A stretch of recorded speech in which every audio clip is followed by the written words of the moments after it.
Next topic है वेग, velocity.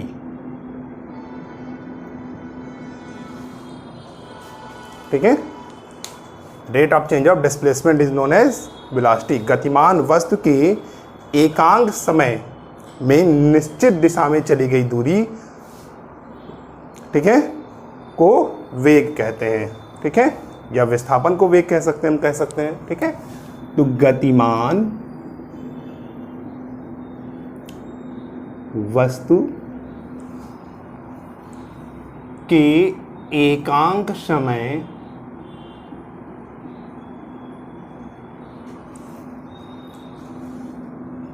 में निश्चित दिशा में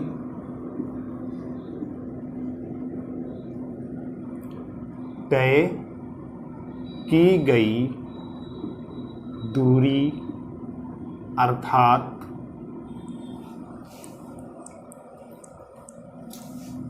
निश्चित दिशा में तय की गई दूरी को हम विस्थापन कहते हैं।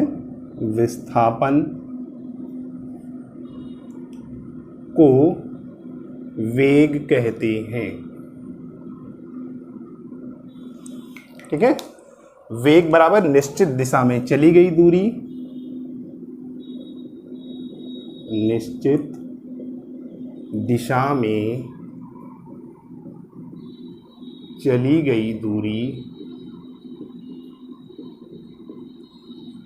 बटे समयांतराल।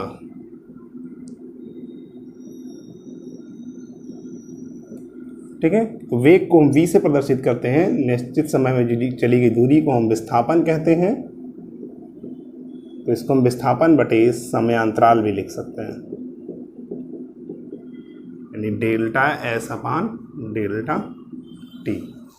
ठीक है, वेग जो है आपकी सदिश राशि है। वेग जो है वो सदिश राशि है। एसआई मात्रक जो होगा इसका, तो विस्थापन का मात्रक क्या होता है? मीटर, और समय का सेकंड।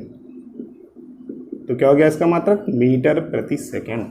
ठीक है, तो यदि कोई वस्तु, ठीक है, का वेग परिवर्तित कर दिया जाए तो उसकी चाल या दिशा अथवा दोनों बदल जाते हैं। अंतर दोनों में चाल और गति में वेग में इतना ही होता है। ठीक है, इसमें डायरेक्शन होता है, उसमें डायरेक्शन नहीं होता है। ठीक है, तो वस्तु का वेग परिवर्तित कर दिया जाए तब वस्तु की चाल या गति की दिशा, अगर गति की दिशा भी परिवर्तित हो रही है तो वेग परिवर्तित हो रहा है। ठीक है, चाल नियत है लेकिन गति की दिशा बदल रही है तो भी वेग में परिवर्तन होगा, या दोनों बदल सकते हैं। ठीक है, यदि वस्तु का वेग परिवर्तित कर दिया जाए तो वस्तु की चाल या गति की दिशा अथवा दोनों परिवर्तित हो सकते हैं। ठीक है, और यदि कोई वस्तु एक सीधे पथ पर गति कर रही हो, ठीक है, तो उसके वेग का परिमाण जो है, ठीक है, डायरेक्शन नहीं, केवल वेग का परिमाण जो है वो वस्तु की चाल के बराबर होता है। अब वेग के प्रकार,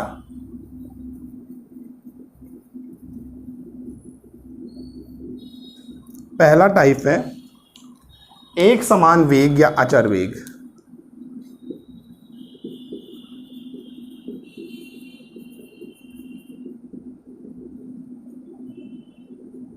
नाम से ही पता चल रहा है, एक समान।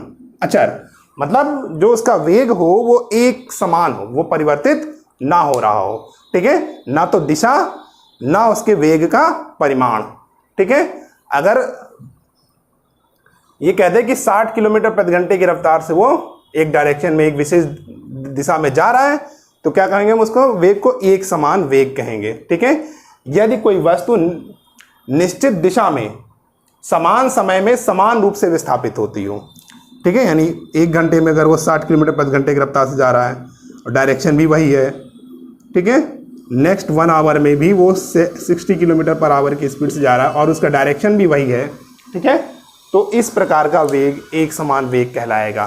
ठीक है, यदि कोई वस्तु निश्चित दिशा में समान समय में, ठीक है, समान समय में समान रूप से विस्थापित होती हो तो उसका वेग एक समान वेग या अचर वेग कहलाता है। ठीक है। दूसरा है असमान वेग या अस्थिर वेग। असमान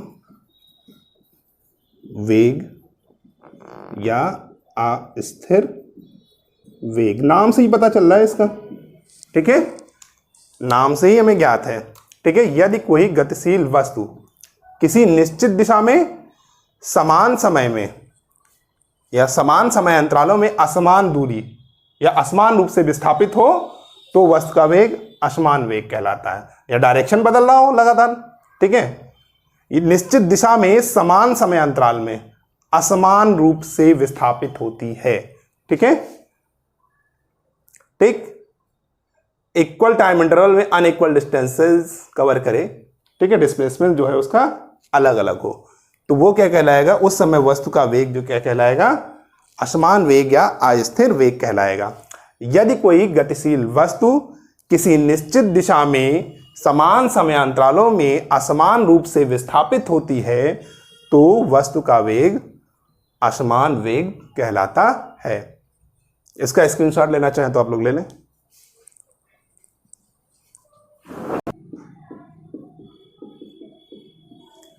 नेक्स्ट टॉपिक है औसत वेग।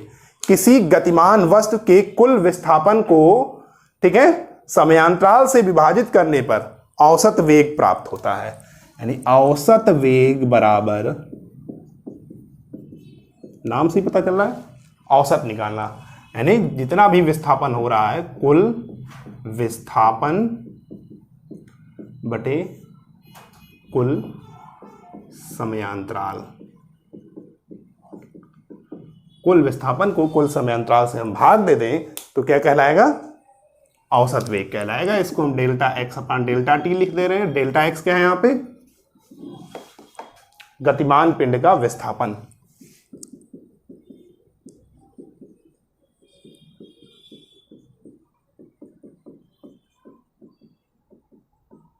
डेल्टा टी क्या है, गतिमान पिंड का समयांतराल।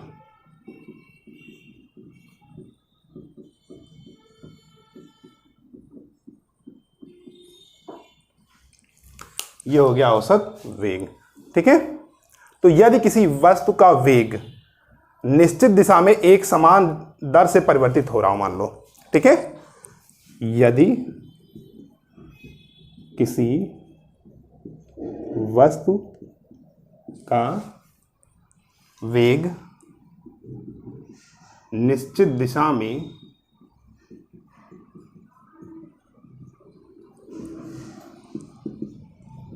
एक समान रूप से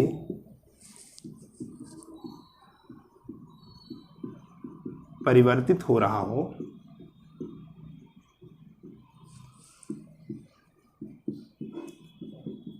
तब औसत वेग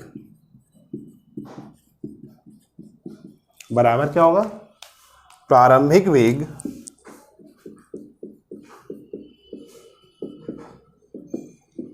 प्लस अंतिम वेग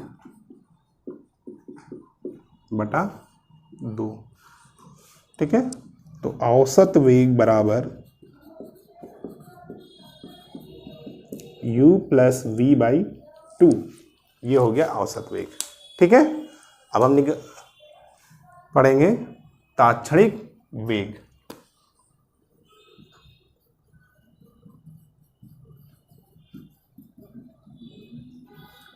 नाम से पता चल रहा है, किसी पिंड का किसी निश्चित समय पर वेग तात्क्षणिक वेग कहलाता है, ठीक है, एट वंस, तुरंत लिया गया, ठीक है। जैसे कोई वस्तु गति कर रही है, ठीक है, हमें उसका वेग निकालना है तो t = 0 समय पर, ठीक है, गतिमान वस्तु का तुरंत लिया गया जो वेग होता है वो तात्क्षणिक वेग कहलाता है। या कह सकते हो किसी क्षण पर अत्यंत सूक्ष्म समयांतराल, ठीक है, अत्यंत सूक्ष्म मतलब हमने अभी देखा और तुरंत ले लिया, तो वो समय जो हुआ वो अत्यंत सूक्ष्म समयांतराल कहलाएगा। तो अत्यंत सूक्ष्म समयांतराल में, ठीक है, अत्यंत सूक्ष्म विस्थापन, ठीक है, अत्यंत सूक्ष्म समयांतराल में जो विस्थापन होगा अत्यंत सूक्ष्म विस्थापन होगा। तो अत्यंत सूक्ष्म विस्थापन तथा अत्यंत सूक्ष्म समयांतराल का जो अनुपात होता है उसी को हम उस वस्तु का तात्क्षणिक वेग या तात्कालिक वेग कहते हैं। तो तात्कालिक वेग इज इक्वल टू क्या होगा,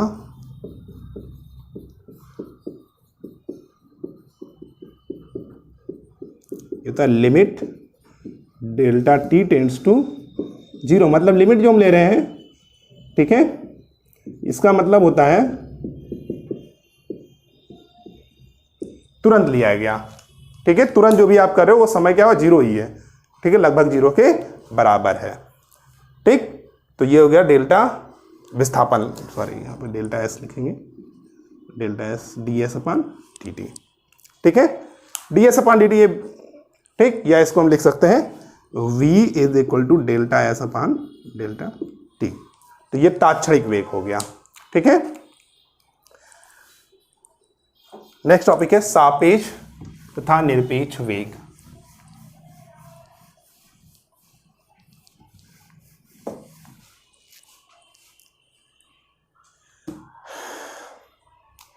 ठीक है, सापेक्ष तथा निरपेक्ष वेग।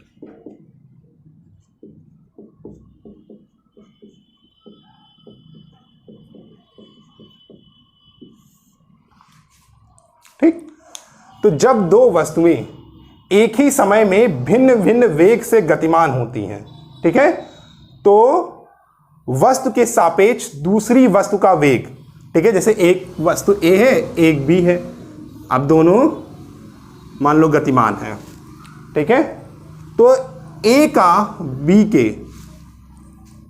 ठीक है, सापेक्ष जो वेग है वो दूसरी वस्तु का सापेक्ष वेग कहलाता है, ठीक है। यदि दोनों वस्तुएं स्थिर हैं, ठीक है, तथा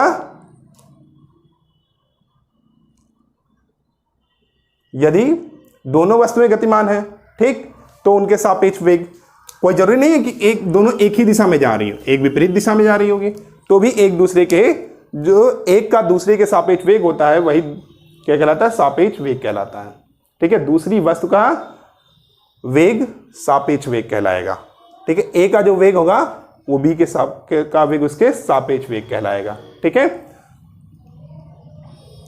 तो ये क्या हो गया, सापेक्ष वेग हो गया। नेक्स्ट है चाल तथा वेग में अंतर।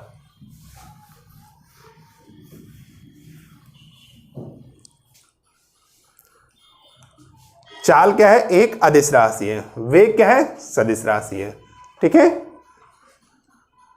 और औसत चाल जो है वो कभी भी शून्य नहीं हो सकता, लेकिन औसत वेग जो है वो शून्य हो सकता है, ठीक है। और जो किसी वस्तु का जो चाल है वो उसके वेग के परिमाण के बराबर अथवा अधिक हो सकता है, लेकिन वेग का परिमाण जो है वो कभी भी चाल से अधिक नहीं हो सकता है, यही दोनों में अंतर है।